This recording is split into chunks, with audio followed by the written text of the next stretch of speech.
Já abordamos em nossos estudos anteriores alguns assuntos bíblicos. Hoje nós vamos falar sobre os profetas. Mas antes, vamos orar ao Senhor. Senhor, nós te agradecemos. Te agradecemos porque o Senhor tem estado conosco. O Senhor tem sido nossa rocha, nossa segurança. O Senhor tem sido o nosso escudo. Em ti está a nossa confiança. Pelo que temeremos? Se o Senhor é por nós, quem será contra nós? O Senhor tem nos guardado, o Senhor tem nos protegido, o Senhor tem acampado os teus anjos ao nosso redor, a fim de que não sejamos abalados. O Senhor tem nos dado entendimento, compreensão e sabedoria da sua palavra. O Senhor tem ministrado ao nosso coração a necessidade que temos de aprendermos mais e mais da sua palavra. Pois assim nos manda o profeta: conheceis o Senhor e prosseguis em conhecer o Senhor. E Paulo vai além, dizendo: ó profundidades de riquezas, o saber e o conhecer de Deus. E é por isso que nós nos reunimos aqui, para aprendermos um pouco mais da tua palavra. Nos dê sabedoria, nos dê entendimento e compreensão daquilo que nós vamos abordar durante esta noite aqui na tua casa. É o que nós te pedimos, em nome de Jesus. Então, os profetas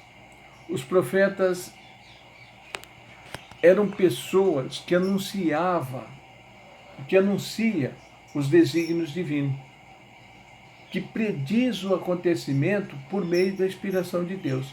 E quando nós olhamos esta palavra, inspiração, nós vamos encontrar lá no Novo Testamento a palavra dizendo: nenhuma profecia foi dada senão por vontade do Senhor. Então eles falavam inspirado pelo Espírito do Senhor. O Senhor mandava e eles iam. Este povo judeu gozou deste privilégio de serem admoestados, corrigidos, chamado à correção por meio dos profetas. Se não, vejamos aí, Jeremias 44:4 diz: e eu vos enviei todos os meus servos, os profetas, madrugando e enviando-o a dizer: ora, não façais esta coisa abominável que eu odeio. Então o Senhor deixava bem claro, a partir deste versículo, aquilo que o magoava, aquilo que eu não gostava. E os profetas eram homens destemidos, respeitados e conhecidos pela sua forma de ouvirem a Deus. Eles eram homens cheios da graça do Senhor e respeitavam. Nós vamos ver que quando Elias se encontra com os mensageiros daquele rei, fala para ele, quando os mensageiros voltam, fala assim: olha, nós encontramos um homem e nos mandou falar isso. Aí o rei diz assim: como estava vestido esse homem?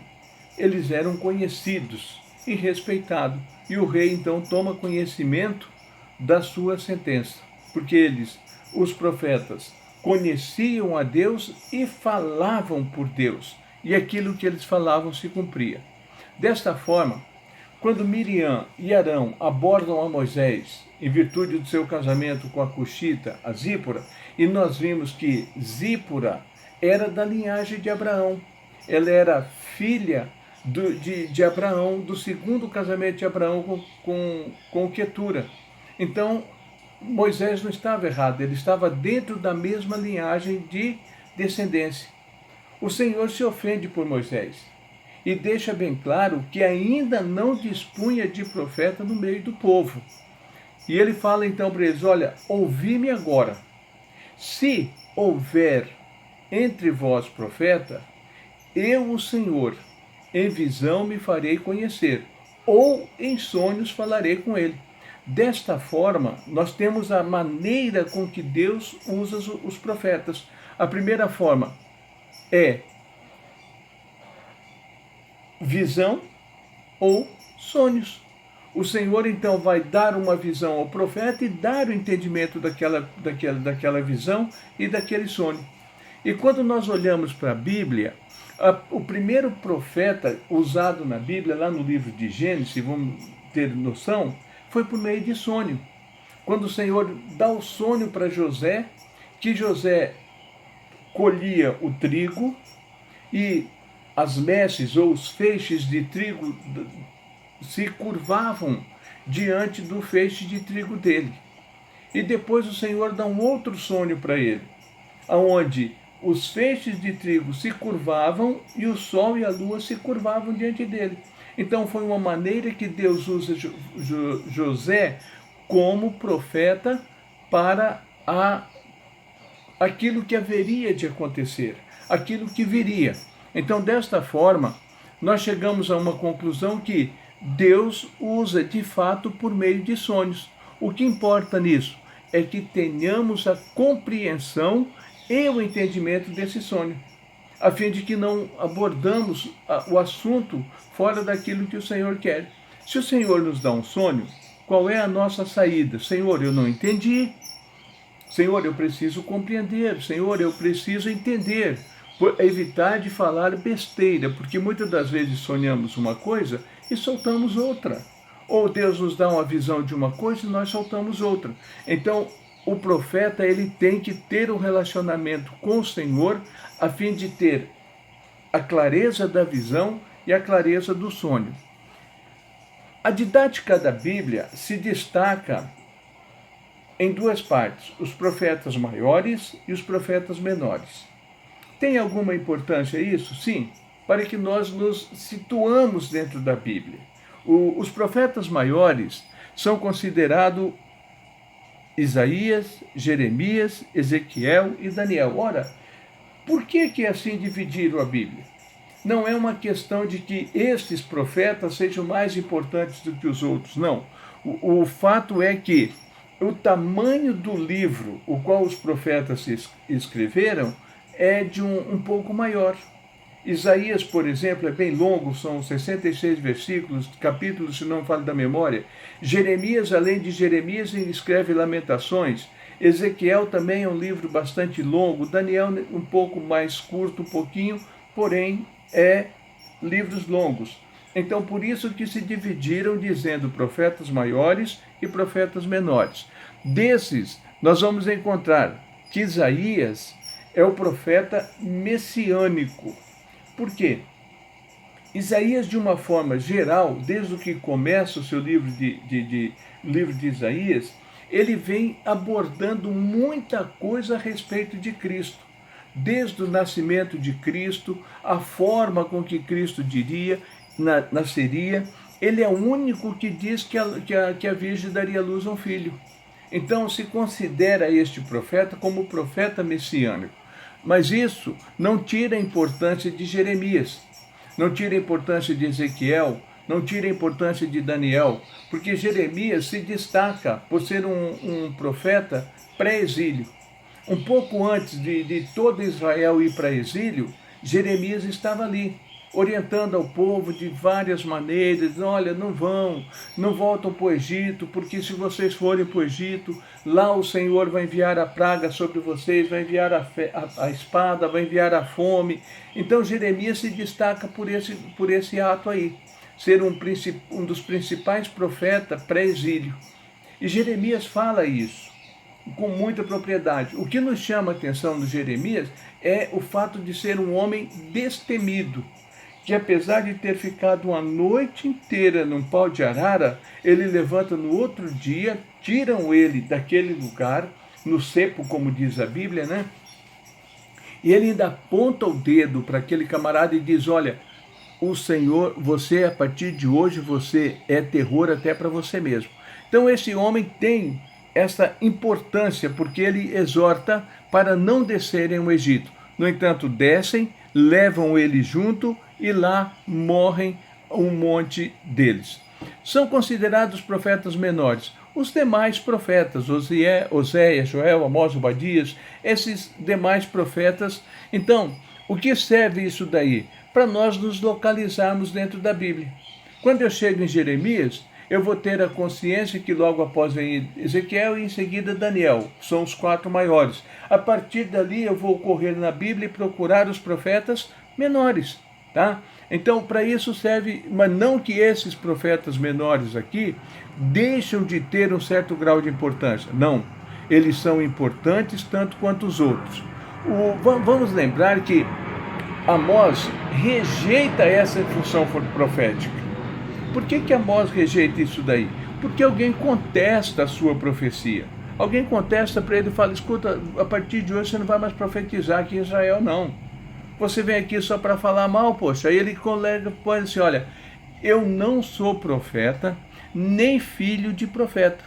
Sou boiadeiro e cultivador de sicômoros. Sicômoros era uma árvore que a madeira dela era utilizada, o fruto dela era comestível, ela tinha uma série de benefícios. Então se plantava o sicômoro daquela maneira.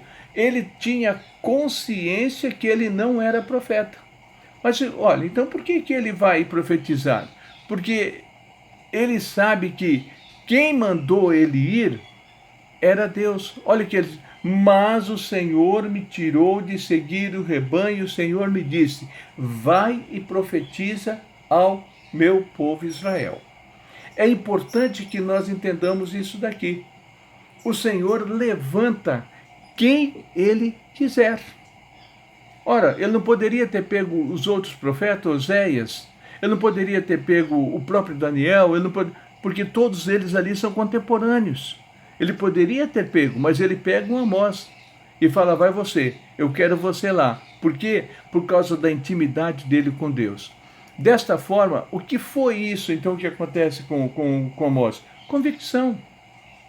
Ele era convicto que aquele que mandou ele ir lá e falar era uma pessoa do Senhor. Era Deus que havia mandado ele ir falar, não era outro não. Então ele tinha respaldo por trás de tudo aquilo que ele estava falando, a confirmação da palavra do Senhor, convicto do seu relacionamento com Deus. A forma com que o Senhor usa o profeta é problema do Senhor. A única coisa que precisamos ter é intimidade com ele. O Senhor não vai usar qualquer um para mandar uma palavra de peso, ainda que ele usa quem ele quer, mas ele não vai usar qualquer um. Nós precisamos buscar essa intimidade. Buscando essa intimidade, nós saberemos quem está falando conosco, conheceremos a voz do Senhor, saberemos quem é o Senhor.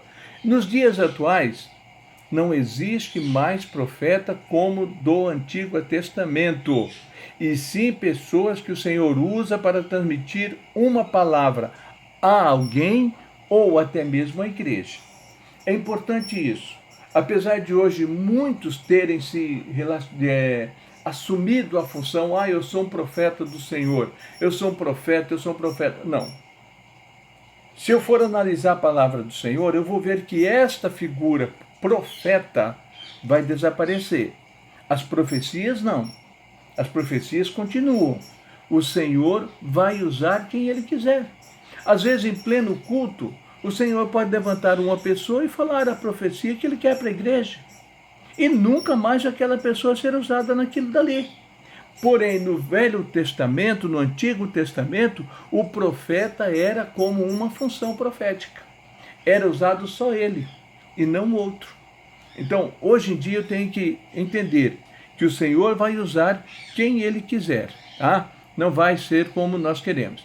E Jesus deixa isto bem claro, que os profetas da maneira do Antigo Testamento não vêm mais. Olha lá, todos os profetas e a lei profetizaram até quem? Até João. Até João.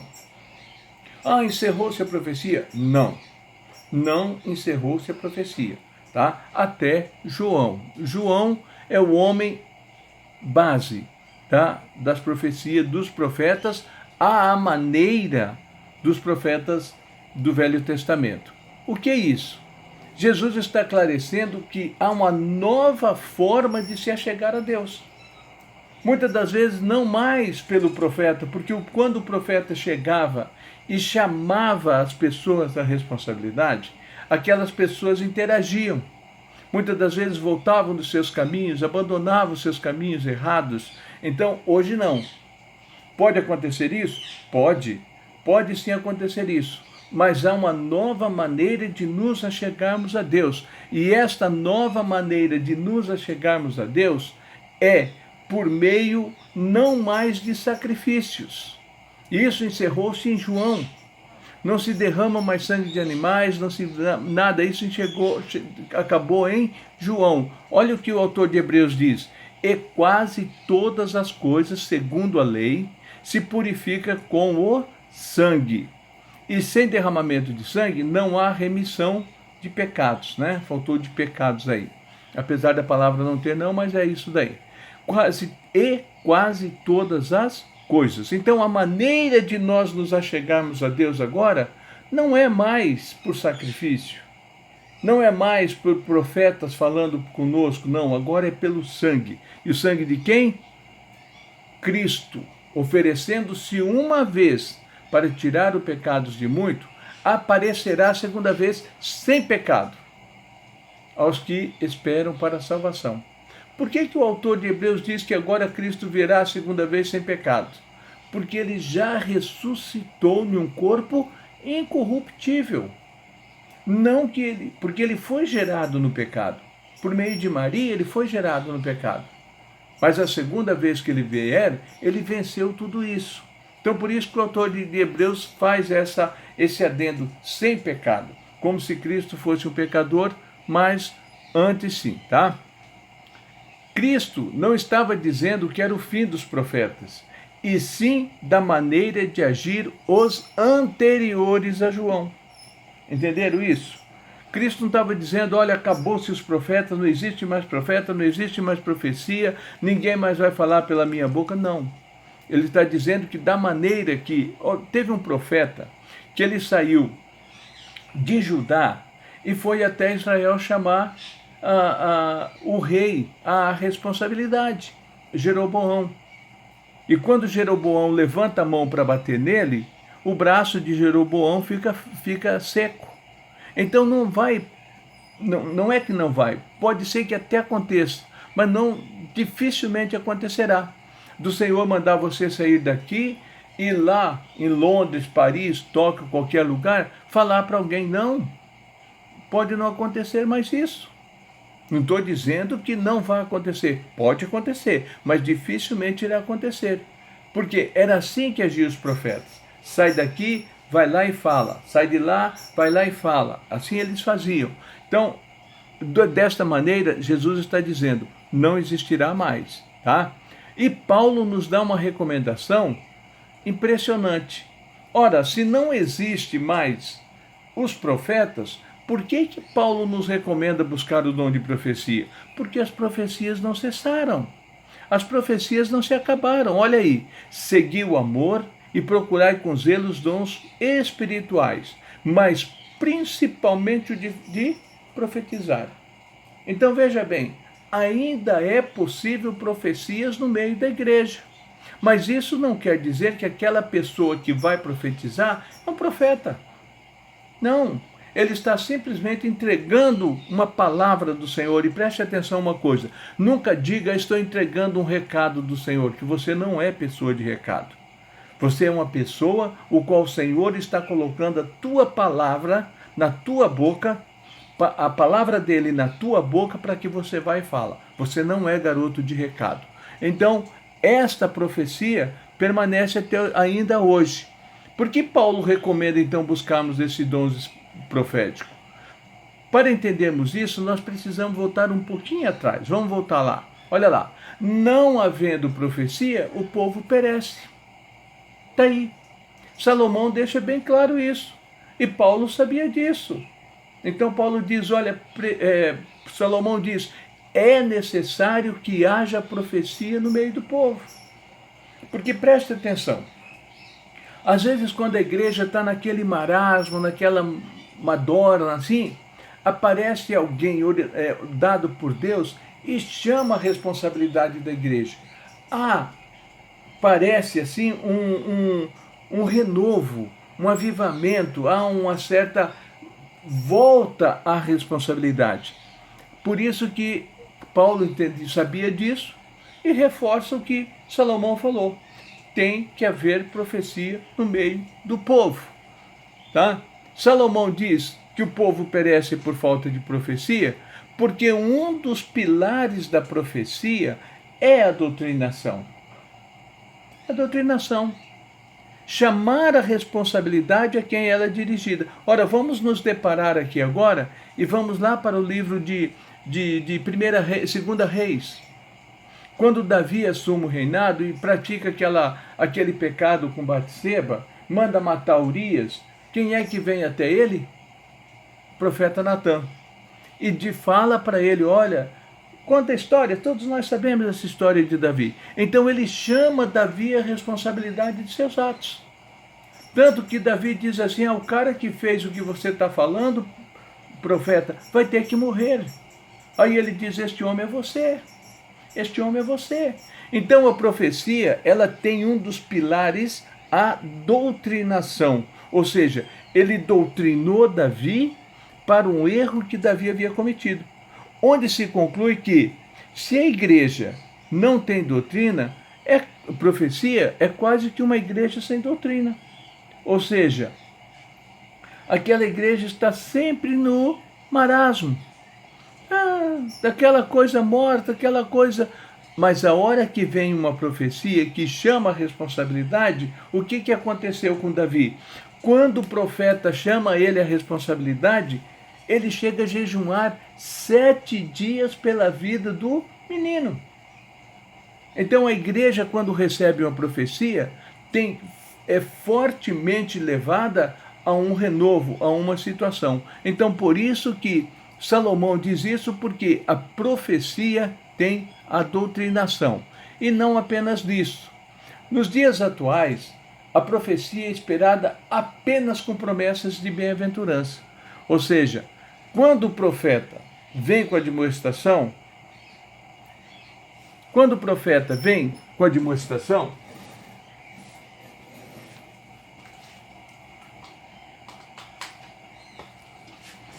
há um detalhe a ser observado. Quando o profeta vem com a admoestação, há um detalhe a ser observado.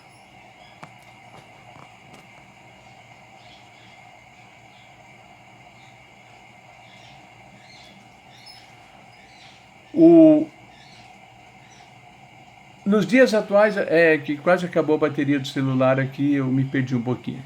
Nos dias atuais, a profecia é esperada com promessas de bem-aventurança. Ou seja, se não falar em bem-aventurança, não, a profecia... O profeta é visto com maus olhos. Ou seja, aquele irmão chegou querendo me corrigir, querendo me chamar a atenção. Não é que o irmão chegou querendo chamar a atenção. Não é que o irmão chegou querendo lhe corrigir. Nada disso. A profecia veio com o objetivo de admoestar. E se ela veio com o objetivo de admoestar e você não entendeu a profecia, você vai dizer que aquele irmão é um certinho, quer dar uma de sabichão, ou seja, vai matar o profeta antes mesmo dele nascer. Porém, quando nós recebemos a admoestação como do Senhor, o profeta, aquele que chama atenção, é visto com os bons olhos. E nós precisamos entender isso. Um fato deve ser levado em consideração. A palavra nos relata que profecia tem que ter uma base sólida. Do contrário, descarta-a. Senão vejamos. O que eu quero dizer com isso daí? Olha aí. Mas o que profetiza fala aos homens para edificação, exortação e consolação. Ou seja, este é o tripé básico da profecia. O que essas 3 coisas trazem? Doutrinação. Só isso. A edificação, a exortação e a consolação é uma forma de doutrinação. Então, se a profecia estiver fora desse contexto, desse tripé, é melhor então que nós paramos um pouco e analisamos a profecia. A profecia edifica a igreja? Vejam isso. Mas o que profetiza edifica a igreja. Parte B do livro de Paulo. Quando Paulo fala, mas buscai primeiro os dons, principalmente o de profetizar, porque o que profetiza edifica a igreja. A igreja é edificada por quê? Porque ela vai entender a doutrinação da profecia, que vai edificar a igreja, exortar a igreja, consolar a igreja, ou até mesmo uma pessoa em particular. Tá? Isso porque ela vem em forma de exortação e consolação. Acabamos de falar sobre isso. Com isso, concluímos a necessidade de nos resguardar de certas profecias. Olha só. Resguardar-nos de certa profecia.